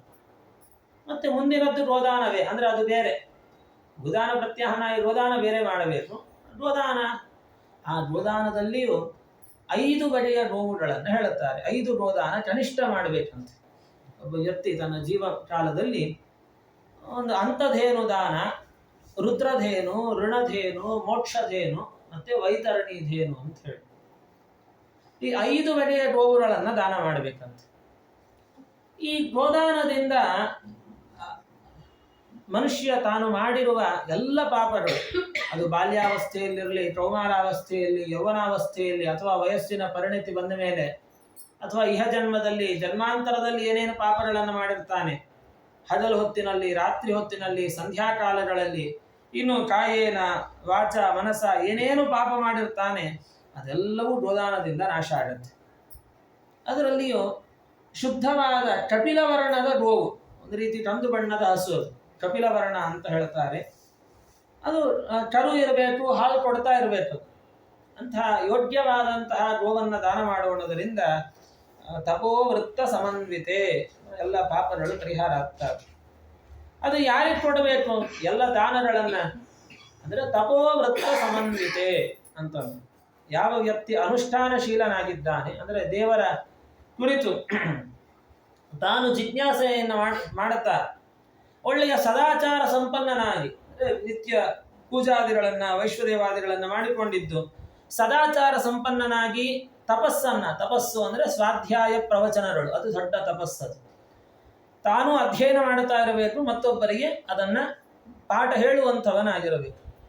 ಅಂತಹ ಬ್ರಾಹ್ಮಣೇ ವೇದ ವಿದುಷಿ, ವೇದಜ್ಞನಾಗಿರತಕ್ಕಂತಹ ಬ್ರಾಹ್ಮಣನಿಗೆ ಈ ಎಲ್ಲ ದಾನಗಳನ್ನು ನೀಡಿದಾಗ ಸರ್ವಪಾಪೈ ಪ್ರಮುಚ್ಯತೆ ಅಂತ ಹೇಳುತ್ತಾರೆ. ಆದ್ದರಿಂದ ಇಂತಹ ಈ ಒಂದು ಗೋದಾನ ತುಂಬ ಅದು ಪುಣ್ಯವನ್ನು ಕೊಡುವಂತಹದ್ದು. ಅದು ಎಷ್ಟೆಷ್ಟು ಸತ್ಪಾತ್ರರಿಗೆ ಕೊಡ್ತೇವೆ ಅಷ್ಟಷ್ಟು ಫಲನೂ ಅಧಿಕ ಆಗ್ತಾ ಹೋಗುತ್ತೆ. ಅಂದರೆ ಯಾವುದೇ ದಾನ ಇರಲಿ, ಅದರ ಫಲ ಯಾವುದರ ಮೇಲೆ ಡಿಪೆಂಡ್ ಆಗಿರ್ತದೆ ಅಂದರೆ, ಒಂದು ನಾವು ಕೊಡುವಂತಹ ಆ ವಸ್ತುವಿನ ಮೇಲೆ, ಆ ವಸ್ತುವಿನ ಒಂದು ಗುಣಮಟ್ಟದ ಮೇಲೆ, ಅದರ ಕ್ವಾಲಿಟಿ, ಅದರ ಮೇಲೆ ಆಧಾರ ಪಟ್ಟುಕೊಂಡಿರುತ್ತೆ ಒಂದು. ಮತ್ತೊಂದು ಯಾವ ಬಗೆಯ ಮನಸ್ಸಿನಿಂದ ನಾವು ಕೊಡುತ್ತೇವೆ ಅನ್ನುವುದು ಪ್ರಧಾನ ಆಗತ್ತೆ. ನಾರಾಯಣನಲ್ಲಿ ಎಷ್ಟು ಭಕ್ತಿಯಿಂದ ಕೊಡುತ್ತೇವೆ ಅನ್ನುವುದು ಪ್ರಧಾನ ಆಗತ್ತೆ. ಅದರ ಜೊತೆಯಲ್ಲಿ ಆ ಯಾವ ಬಗೆಯ ವ್ಯಕ್ತಿಯ ನಾವು ಕೊಡುತ್ತೇವೆ ಅನ್ನುವುದು ಪ್ರಧಾನ ಆಗುತ್ತೆ. ಅಂದರೆ ಒಬ್ಬ ವ್ಯಕ್ತಿ ಅವನ ಒಂದು ಸಾಧನೆಯ ಹಂತವನ್ನು ಹಿಡಿದು ಒಳ್ಳೆಯ ತುಂಬಾ ಶ್ರೇಷ್ಠನಾದವನಿಗೆ ಕೊಟ್ಟಿದ್ದೇವೆ, ಚೆನ್ನಾಗಿ ಅಧ್ಯಯನಶೀಲನಾಗಿದ್ದಾನೆ, ನಿರಂತರ ಪಾಠ ಪ್ರವಚನ ಮಾಡುತ್ತಾನೆ, ಯಾವ ಒಂದು ಕಪ್ಪು ಚುಕ್ಕೆ ಅವನಲ್ಲಿ ಇಲ್ಲ, ಅಂದರೆ ಯಾವುದೇ ತರಹದ ದೋಷ ಇಲ್ಲ, ಒಳ್ಳೆಯ ಶುದ್ಧನಾಗಿದ್ದಾನೆ, ಅತ್ಯಧಿಕ ಪುಣ್ಯ ಇಲ್ಲ, ಅಷ್ಟಿಲ್ಲ, ಏನೋ ಒಂಚೂರು ಸದಾಚಾರ ಮಾಡಿಕೊಂಡಿದ್ದಾನೆ ಅಷ್ಟೇ, ಸ್ವಲ್ಪ ಕಡಿಮೆ, ಆ ರೀತಿಯಲ್ಲಿ ಅಂದರೆ ಆ ವ್ಯಕ್ತಿಯ ಒಂದು ಯೋಗ್ಯತೆಯನ್ನು ಹಿಡಿದು ನಮ್ಮ ದಾನದ ಪುಣ್ಯವೂ ಕೂಡ ಆಧಾರ ಪಟ್ಟುಕೊಂಡಿರ್ತದೆ ಅಂತಾರೆ ಶಾಸ್ತ್ರಕಾರರು. ಹಾಗಾಗಿ ತೀರ್ಥ ಪಾತ್ರ ಸಮೋಪೇತಂ ದಾನಮೇಕಂಚ ಲಕ್ಷಧ. ನಾವು ದಾನ ಕೊಟ್ಟ ಒಂದೇ ವಸ್ತು ಅದು ಅದಕ್ಕೆ ಲಕ್ಷಪಟ್ಟು ಪುಣ್ಯವನ್ನು ನಮಗೆ ಕೊಡಬಹುದು. ಒಳ್ಳೆಯ ಸತ್ಪಾತ್ರನಾದವನಿಗೆ ಕೊಟ್ಟಾಗ ಆ ಪುಣ್ಯವು ಡಬಲ್ ಆಗ್ತಾ ಹೋಗುತ್ತೆ. ಅದೊಂದು ಲಕ್ಷಪಟ್ಟು ಪುಣ್ಯನೂ ಜಾಸ್ತಿನೂ ಕೊಡಬಹುದು. ಅಂದರೆ ಒಂದು ಕೊಟ್ಟಿದ್ದು ಒಂದೇ ಹಸು, ಅದರ ಲಕ್ಷ ಗೋದಾನ ಮಾಡಿದ ಪುಣ್ಯ ನಮಗೆ ಬಂತು, ಯಾಕೆಂದ್ರೆ ಅಷ್ಟು ಉತ್ತಮನಿಗೆ ಕೊಟ್ಟಿದ್ದೇವೆ ಅಂತ ಅರ್ಥ. ಇಲ್ಲ, ಯಾರು ಹದಮರಿಗೆ ಕೊಟ್ಟಿದ್ದೇವೆ ಅಷ್ಟೇ ಪುಣ್ಯ, ಅದು ತಕ್ಕ ಹಾಗೆ. ಸುಮಧ್ವಿಜಯದಲ್ಲಿ ಹೇಳ್ತಾರೆ, ದಾನಂ ಧ್ರುವಂ ಫಲತಿ ಪಾತ್ರ ಗುಣ ಅನುಕೂಲ್ಯ.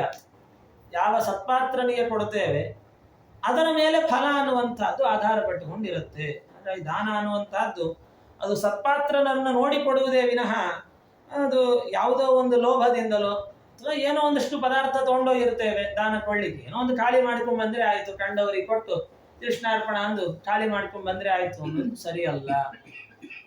ಯಾಕೆಂದ್ರೆ ಒಂದೇ ದಾನ ಅದು ಪಾತ್ರರಾದವರಿಗೆ, ಸತ್ಪಾತ್ರರಿಗೆ ಕೊಟ್ಟಾಗ ಅಧಿಕ ಫಲ, ತಲ್ಲಕ್ಷ ಗುಣಿತಂ ಭವೇತು ಅಂತ ಹೇಳ್ತಾರೆ. ಅದರಿಂದ ತಗೊಂಡವನಿಗೂ ದೋಷ ಇರೋದಿಲ್ಲ, ಕೊಟ್ಟವನಿಗೂ ಫಲ ಅಧಿಕ ಆಯಿತು. ಅದೇ ಅಪಾತ್ರರಾದವರಿಗೆ ಕೊಟ್ಟಾಗ ಎರಡು ರೀತಿಯಲ್ಲಿಯೂ ಅನರ್ಥ. ಕೊಟ್ಟವನು ನರಕಕ್ಕೆ ಹೋಗ್ತಾನೆ, ತಗೊಂಡವನು ಅವನ ಕುಲ ನಾಶ ಆಗತ್ತೆ. ಅದು ದಾನದ ಫಲ ಹಾಗೆ. ಧಾತುಹು ಫಲಂ ಅನಂತಂ ಸ್ಯಾತ್. ಅದನ್ನು ಹೇಳ್ತಾರೆ, ಅಪಾತ್ರೇ ಸಾಚ ಗೌರದತ್ತ ದಾತಾರಂ ನರಕಂ ನಯೇತ್.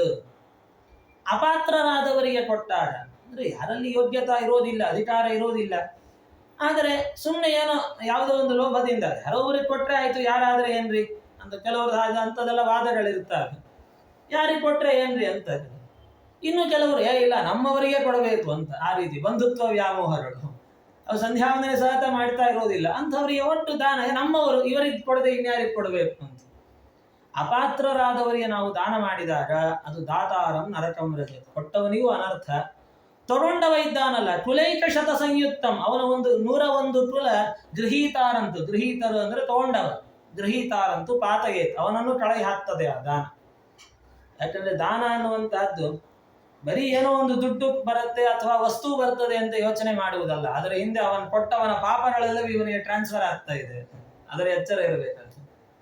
ಆದ್ದರಿಂದ ಆ ಪಾಪಗಳನ್ನು ತೆಗೆದುಕೊಂಡ್ರೂ ಇವನಿಗೆ ಜೀರ್ಣ ಮಾಡಿಕೊಳ್ಳುವ ಸಾಮರ್ಥ್ಯ ಇದೆ ಅನ್ನುವಾಗ ತಗೊಳ್ಬಹುದು.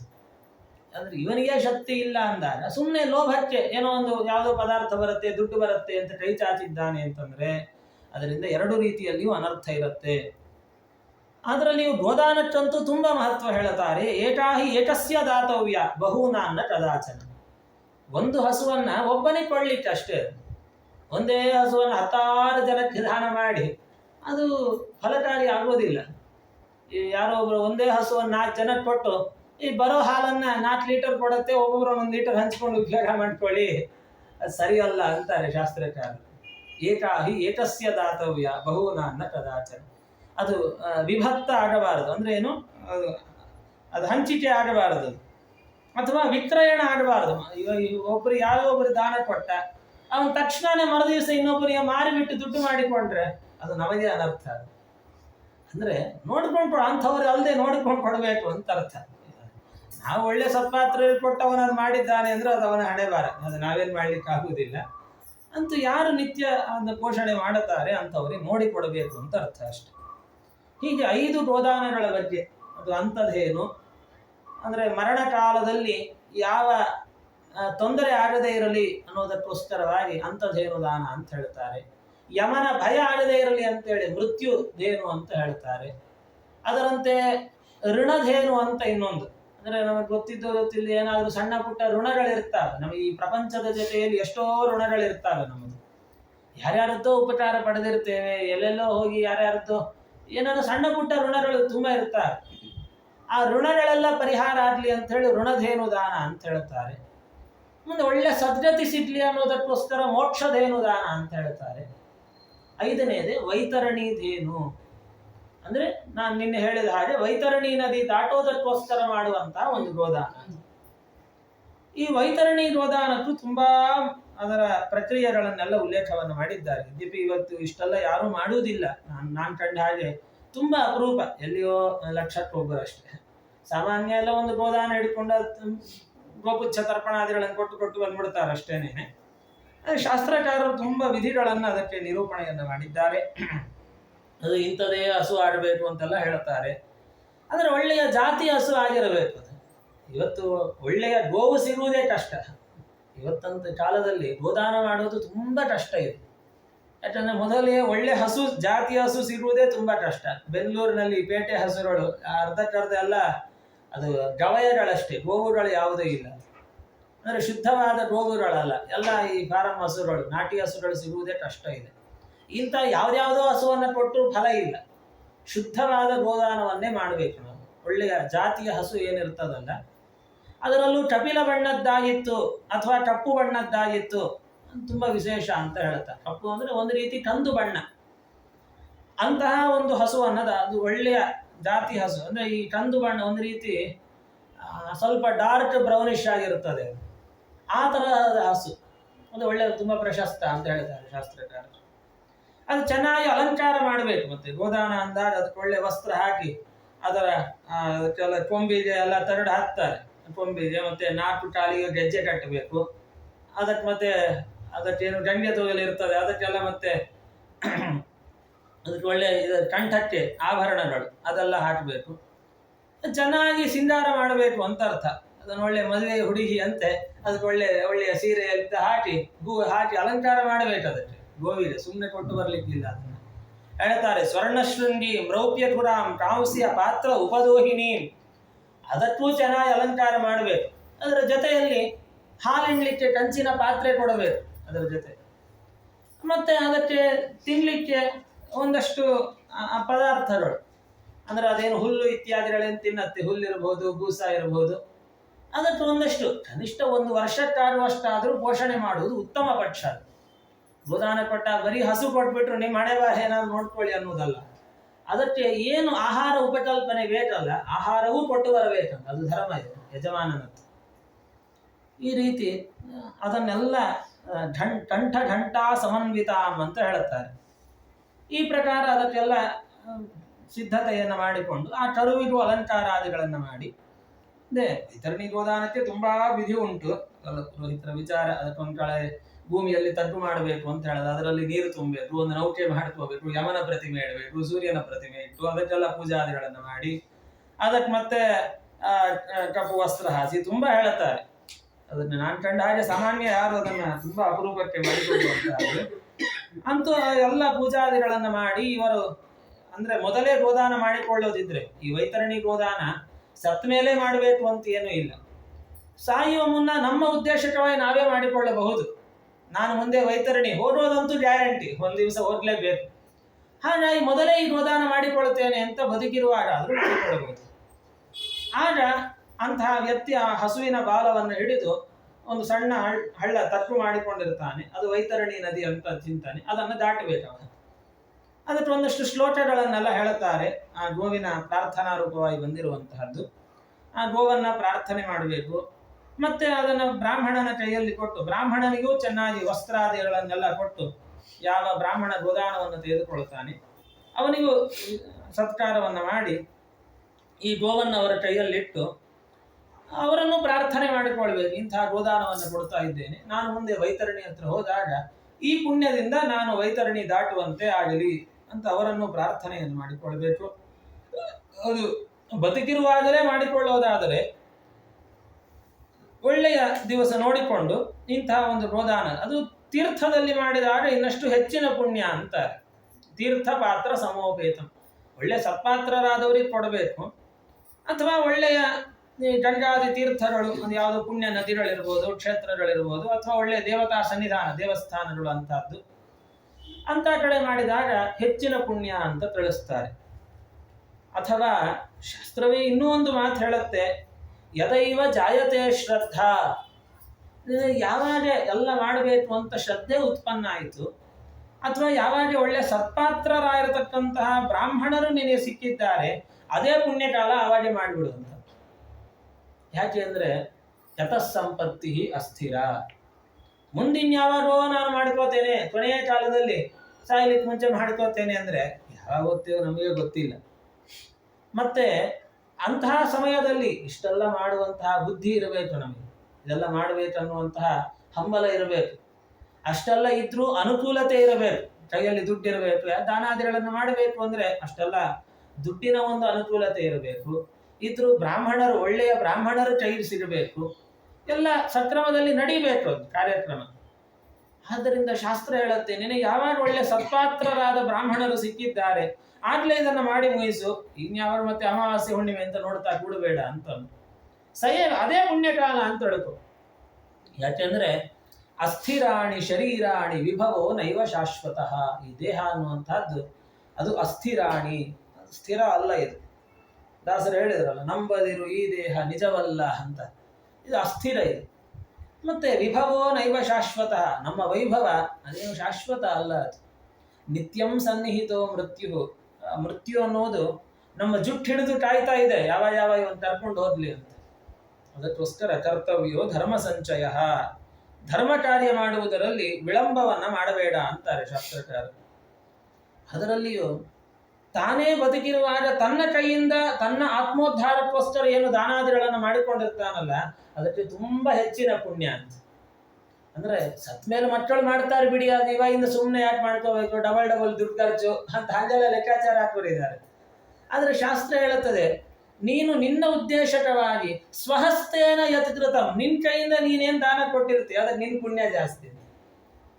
ಯಾಕೆಂದ್ರೆ ನಾವು ನಮ್ಮ ಉದ್ದೇಶಕವಾಗಿ ಮಾಡುವಾಗ ನಮಗೆ ಎಚ್ಚರ ಇರುತ್ತೆ, ಓ ಮುಂದೆ ನಾನು ಘೋರವಾದ ಯಮ ಮಾರ್ಗದಲ್ಲಿ ಹೋಗ್ಲಿಕ್ಕಿದೆ, ವೈತರಣಿಯಲ್ಲಿ ಬೀಳೋದಿರುತ್ತದೆ, ಅದನ್ನು ಪರಿಹಾರ ಮಾಡಿಕೊಳ್ಬೇಕು. ನಾವು ನಮ್ಮ ಬಗ್ಗೆ ಎಷ್ಟು ಶ್ರದ್ಧೆ ಆಸ್ತಿ ವಹಿಸಿಕೊಂಡು ಮಾಡುತ್ತೇವೆ, ಉಳಿದವರು ಹಾಗೆ ಮಾಡಬೇಕು ಅಂತ ನಿಯಮ ಇಲ್ಲ. ಆದ್ದರಿಂದ ನಮ್ಮ ಆತ್ಮೋದ್ಧಾರಕ್ಕೋಸ್ಕರ ನಾವು ಪ್ರಯತ್ನ ಪಟ್ಟಷ್ಟು ಬೇರೆ ಯಾರು ಮಾಡುವುದಿಲ್ಲ. ಬೇರೆಯವನಾಗಲಿ ಒಳ್ಳೇದಾಗಲಿ ಅಂತ ಮಾಡಬಹುದು, ಅದು ಅದು ಅದು ಗ್ಯಾರಂಟಿ ಕೊಡ್ಲಿಕ್ಕೆ ಬರೋದಿಲ್ಲ. ಅದಕ್ಕೋಸ್ಕರವಾಗಿ ಈ ಮೊದಲೇ ಈ ಒಂದು ದಾನಾದಿಗಳನ್ನು ಮಾಡಿ ಒಬ್ಬ ವ್ಯಕ್ತಿ ಆತುರ ದಾನಾದಿಗಳನ್ನು ಕೊಟ್ಟು ಈ ಪುಣ್ಯವನ್ನ ತಾನು ತೆಗೆದುಕೊಂಡು ಹೋದ ಅಂತಂದಾಗ ಯಮ ಮಾರ್ಗದಲ್ಲಿ ಸುಖವಾಗಿ ಅವನು ಪ್ರಯಾಣವನ್ನು ಮಾಡಬಹುದು. ಅದಕ್ಕೋಸ್ಕರ ಇಷ್ಟೆಲ್ಲ ಶಾಸ್ತ್ರ ತುಂಬ ನಿರೂಪಣೆ ಮಾಡಿದೆ. ಮತ್ತೆ ಯಾಕೆ ಅಂತಂದ್ರೆ ಏವಂ ಜಾನನ್ನಿದಂ ಸರ್ವಂ ಸ್ವಹಸ್ತೇನ ಇವ ದೀಯತಾಂ. ಈ ಜೀವನ ಅನಿತ್ಯವಾಗಿರುವಂತಹದ್ದು. ಯಾವ ಒಬ್ಬ ವ್ಯಕ್ತಿ ಮೃತನಾಗಿದ್ದಾನೆ ಅಂತಂದ ಮೇಲೆ ಅವನು ಶರೀರವನ್ನು ತಗೊಂಡು ಹೋಗ್ತಾರೆ, ಸುಟ್ಟಿ ಹಾಕಿಬಿಟ್ಟು ಯಾರ ಇಷ್ಟಕ್ಕೆ ಅವ್ರು ಹೊರಟು ಹೋಗ್ತಾ ಇರ್ತಾರೆ. ಯಾರು ಹಿಂದೆ ಬರುವಂಥವ್ರು ಏನಿಲ್ಲ. ಕಾಷ್ಠ ಲೋಹ ಸಮಂಕ್ಷಿತವು ಗೃಹಾತ್ ಅರ್ಥಾಹ ನಿವರ್ತಂತೆ. ಇವನ್ ಏನು ಎಲ್ಲ ಸಂಪತ್ತು ಗಳಿಸಿಟ್ಟಿದ್ದಾನೆ, ಕೂಡಿಟ್ಟಿದ್ದಾನೆ, ಅದೆಲ್ಲ ಮನೆಯಲ್ಲೇ ಉಳ್ಕೊಳ್ತು, ಪೆಟ್ಟಿಗೆಯಲ್ಲಿ ಲಾಟರಲ್ಲೇ ಉಳ್ಕೊಳ್ತು, ಅದೆಲ್ಲವೂ ಕೂಡ. ಇನ್ನ ಬಂಧುಗಳು ಅಂತೀರಾ, ಸ್ಮಶಾನಾತ್ ಸರ್ವ ಬಾಂಧವಾಹ, ಸ್ಮಶಾನದವರೆಗೂ ಬರಬಹುದಷ್ಟೇ. ಕೆಲವರು ಮನೆ ಬಾಗಿಲು ತನಕ ಬರ್ತಾರೆ, ಕೆಲವರು ಬೀದಿ ಕೊನೆ ತನಕ ಬರ್ತಾರೆ ಹೆಣ ತಗೊಂಡು ಬರುವಾಗ. ಇನ್ನೂ ಹಬ್ಬಬ್ಬ ಅಂದ್ರೆ ಸ್ಮಶಾನದವರೆಗೂ ಬರ್ತಾರೆ. ಅಲ್ಲಿಂದಲೂ ಕೂಡ ನನ್ನೊಟ್ಟಿಗೆ ಬಾರಯ್ಯ, ಸ್ವಲ್ಪ ಹೆದರಿಕೆ ಆಗ್ತಾ ಉಂಟು ಅಂದ್ರೆ ಹೋಗಯ್ಯ ಅಂತಾರೆ. ನೀನು ಅದು ನಿನ್ನೊಟ್ಟಿಗೆ ಬರ್ಲಿಕ್ಕೆ ಆಗುದಿಲ್ಲ, ಅದು ನಮ್ದಿನ್ನು ಮುಂಚೆ ಬರ್ಲಿಕ್ಕಿದೆ, ಈಗೆಲ್ಲ ಅಲ್ಲ ಅಂತ. ಅಂದ್ರೆ ಸ್ಮಶಾನಾದ ಸರ್ವ ಬಾಂಧವ, ಸ್ಮಶಾನದಿಂದ ಎಲ್ಲರೂ ಮತ್ತೆ ವಾಪಸ್ ಹೊರಡುವವರೇ. ಆದರೆ ಅದ್ಲೂ ಹಿಂದೆ ಬರುವಂತಹದ್ದು ನಾವು ಮಾಡಿದ ಕರ್ಮಗಳು, ಶುಭ ಅಶುಭ ಕರ್ಮಗಳು, ಏನು ಪುಣ್ಯ ಪಾಪ ಮಾಡಿಕೊಂಡಿರ್ತೇವೆ ಅದು ಮಾತ್ರ ನಮ್ಮ ಹಿಂದೆ ಬರುವಂತಹದ್ದು ಅಷ್ಟೇ ವಿನಃ ನಮ್ಮೊಟ್ಟಿಗೆ ಇರುವಂತಹ ಈ ಶರೀರವನ್ನು ನಾವು ಬಿಟ್ಟೆ ಹೊರಬೇಕು. ಈ ಶರೀರವನ್ನು ತಗೊಂಡು ಹೋಗ್ತೇವೆ, ಸಶರೀರವಾಗಿ ಸ್ವರ್ಗಕ್ಕೆ ಹೋಗ್ತೇನೆ ಅಲ್ಲಿದ್ದೆ. ನಾವೇನು ತ್ರಿಶಂಕುಗಳೆಲ್ಲ ವಿಶ್ವಾಮಿತ್ರ ಋಷಿಗಳು ನಮಗೇನು ಅನುಗ್ರಹ ಮಾಡುವುದಿಲ್ಲ. ಆದ್ದರಿಂದ ನಟೋಬಿ ಕಸ್ಯಚಿತ್ ಬಂಧು, ಸಂಸಾರದಲ್ಲಿ ಯಾರಿಗೆ ಯಾರೂ ಬಂಧುಗಳಿಲ್ಲ, ಮಿತ್ರರಿಲ್ಲ. ಭಗವಂತ ಒಬ್ಬನೇ ಅನಿಮಿತ್ತ ಬಂಧು, ಅವನೊಬ್ಬನೇ. ಅವನ ಪ್ರೀತ್ಯರ್ಥವಾಗಿ ನಾವೇನು ಧರ್ಮ ಕರ್ಮಗಳನ್ನು ಆಚರಣೆ ಮಾಡುತ್ತೇವೆ ಅದು ಮಾತ್ರ ನಮ್ಮ ಹಿಂದೆ ಬರುವಂತಹದ್ದು ಅನ್ನೋದನ್ನು ತಿಳಿಸ್ತಾ, ಧರ್ಮಾತ್ ಸಂಜಾಯತೇರ್ಥಶ್ಚ, ಧರ್ಮ ಮಾರ್ಗವನ್ನು ಯಾವತ್ತೂ ಬಿಡಬೇಡ ಅಂತ ಶಾಸ್ತ್ರ ಆದೇಶವನ್ನು ಮಾಡುತ್ತೆ.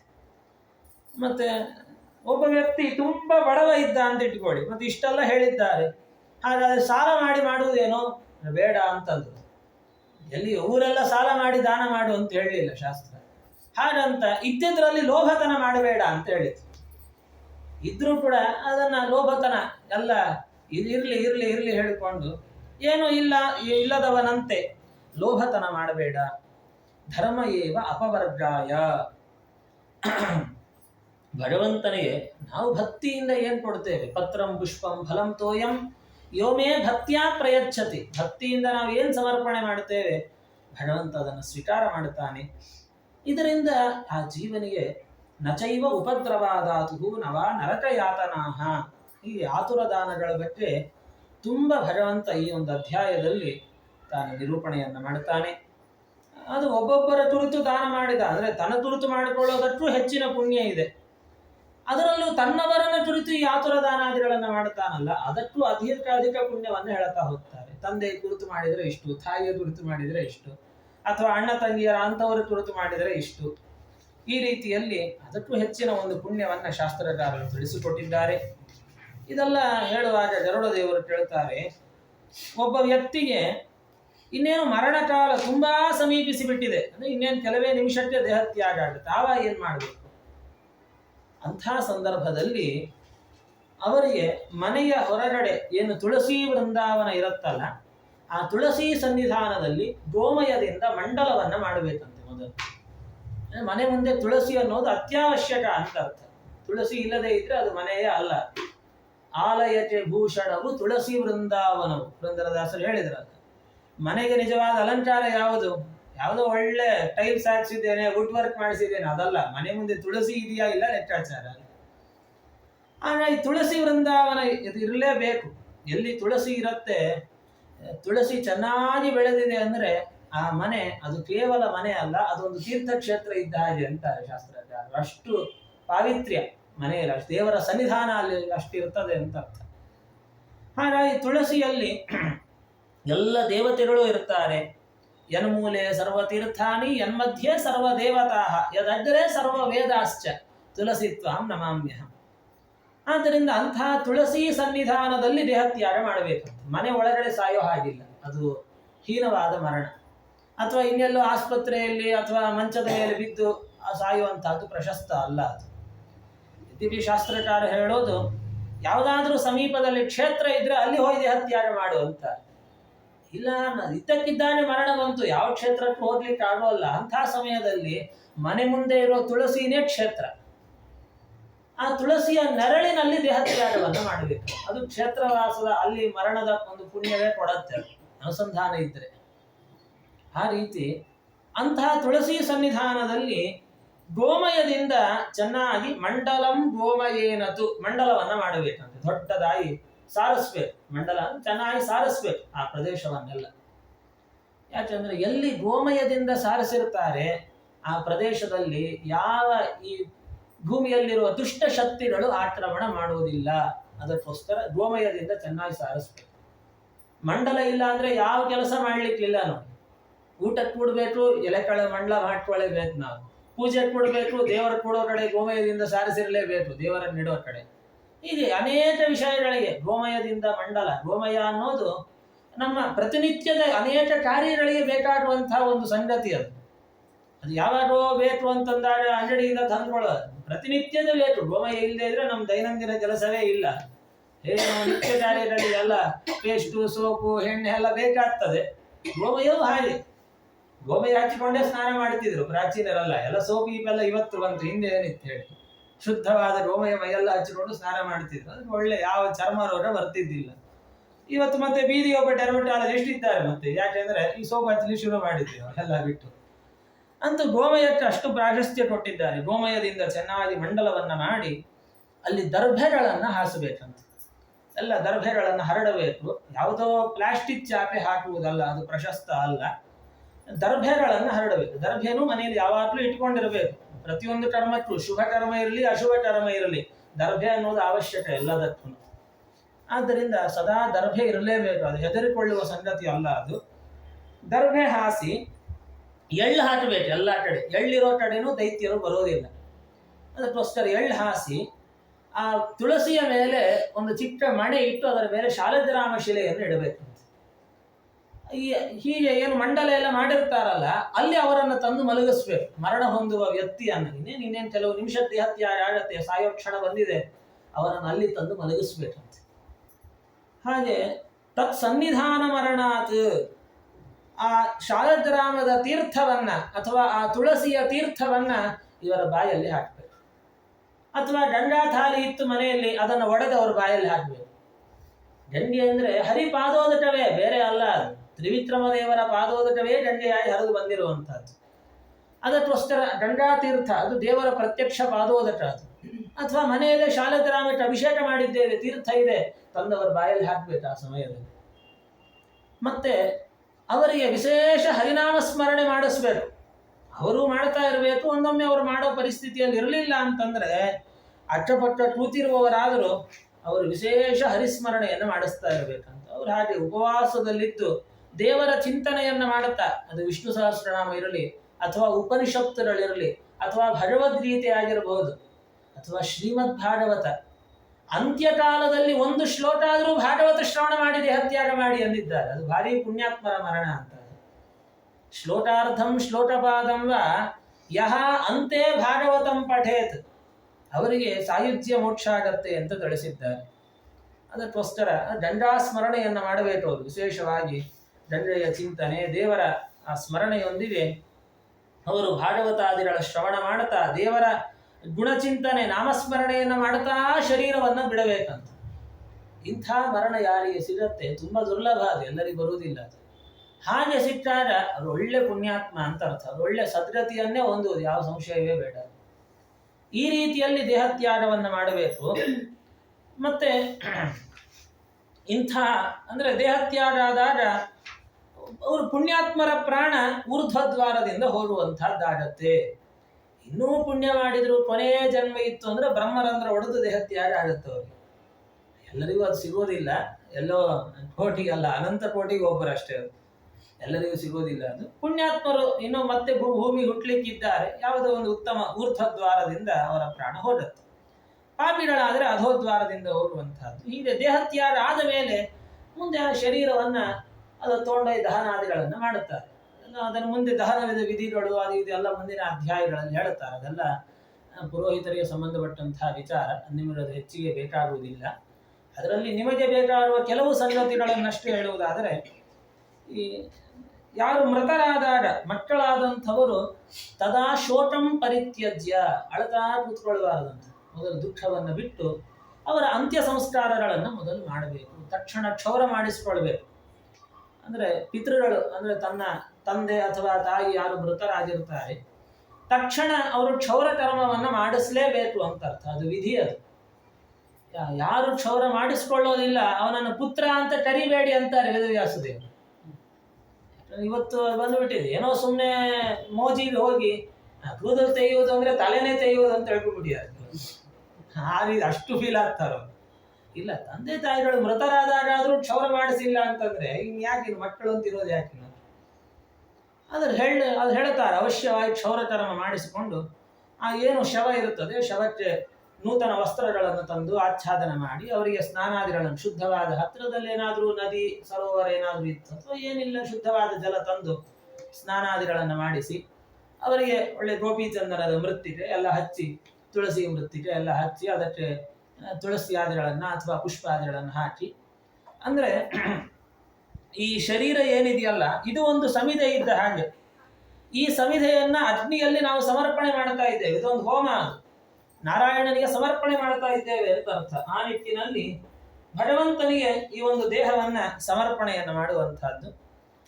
ಎಲ್ಲರೂ ಮುಂದೆ ಪ್ರದಕ್ಷಿಣಾದಿಗಳು ಬರ್ತಾರೆ, ಶರೀರ ತೆಗೆದುಕೊಂಡು ಹೋಗಿ ಮಧ್ಯದಲ್ಲಿ 5 ಕಡೆ ಪಿಂಡ ಪ್ರದಾನ ಮಾಡಬೇಕು ಅಂತ ಪುರಾಣದಲ್ಲಿ ಉಂಟು. ಆದರೆ ಇವತ್ತು ಯಾರು ಮಾಡುವುದಿಲ್ಲ, ಅದು ನಾನು ನೋಡಿದ ಹಾಗೆ ಸಾಮಾನ್ಯ ಯಾರು ಮಾಡುವುದಿಲ್ಲ. ದಹನಕ್ಕೆ ಮುಂಚೆನೆ 5 ಕಡೆ ಪಿಂಡ ಇಡಬೇಕು ಅಂತ ಹೇಳ್ತಾರೆ. ಹಾಗೆ ಮಾಡಿದ್ರೆ ದಹನ ಮಾಡುವ ಯೋಗ್ಯತೆ ಸಿದ್ಧಿ ಆಗತ್ತಂತ ಶರೀರಕ್ಕೆ.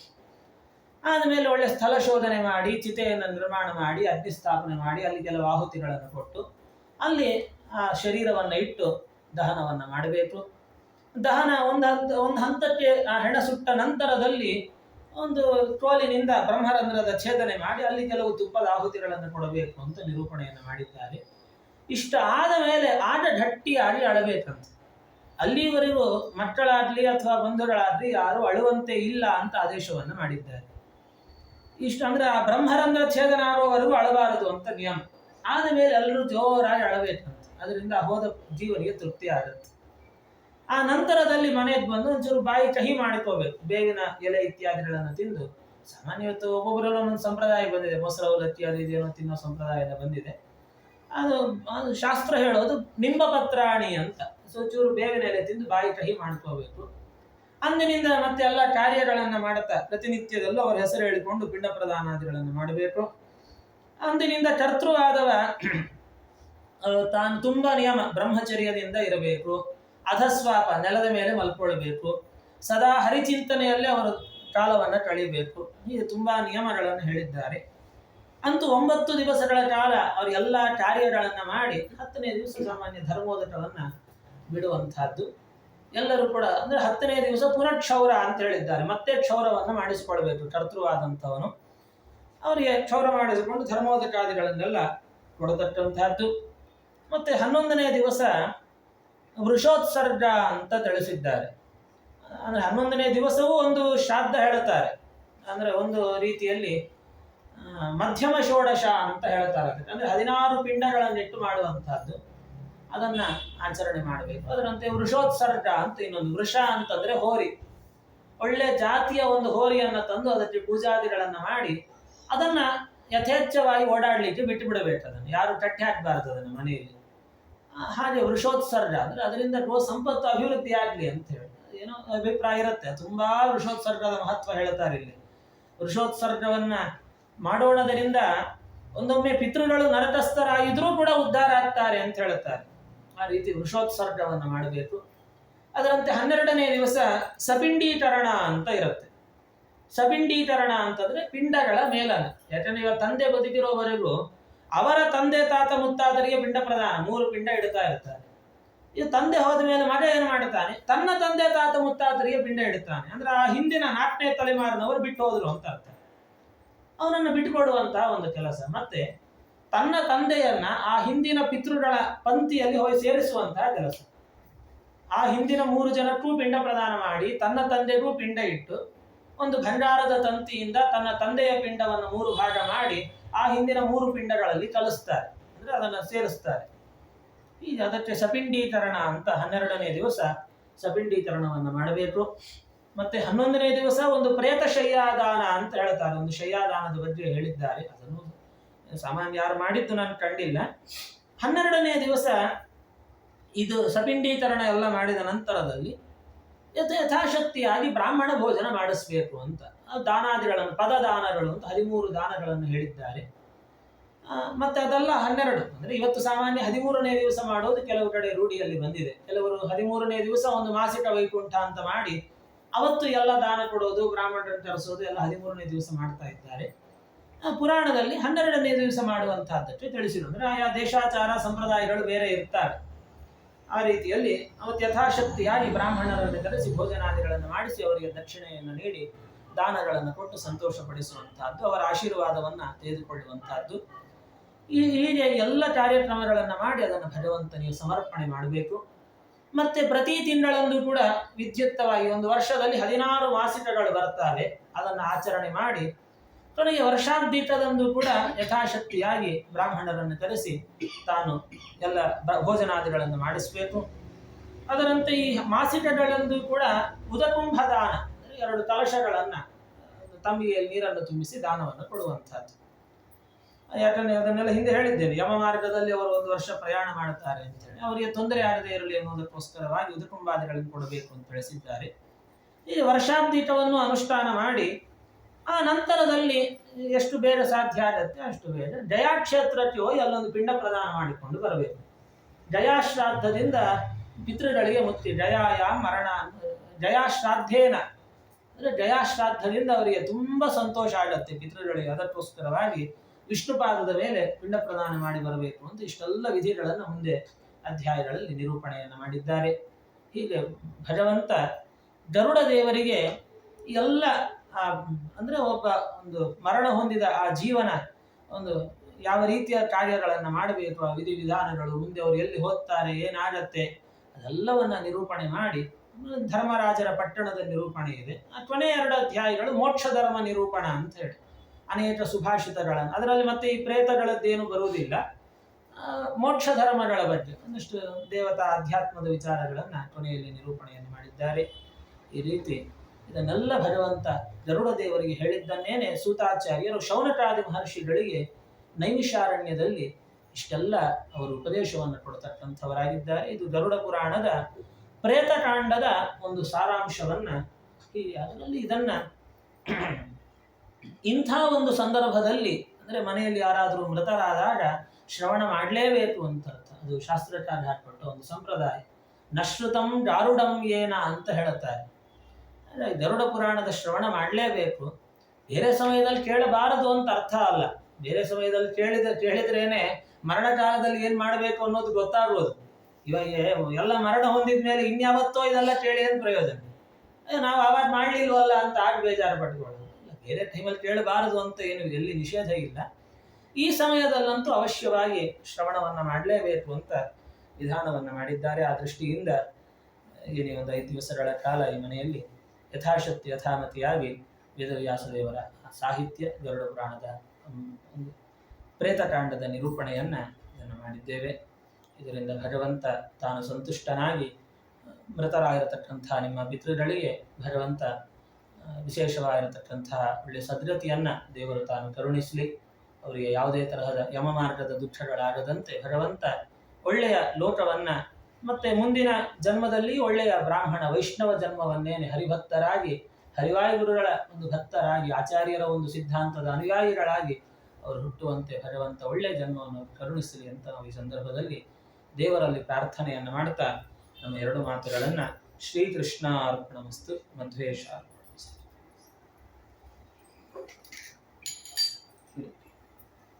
ಹಚ್ಚಿ ಫ್ಯಾನ್ ಹಾರಿಸಿ.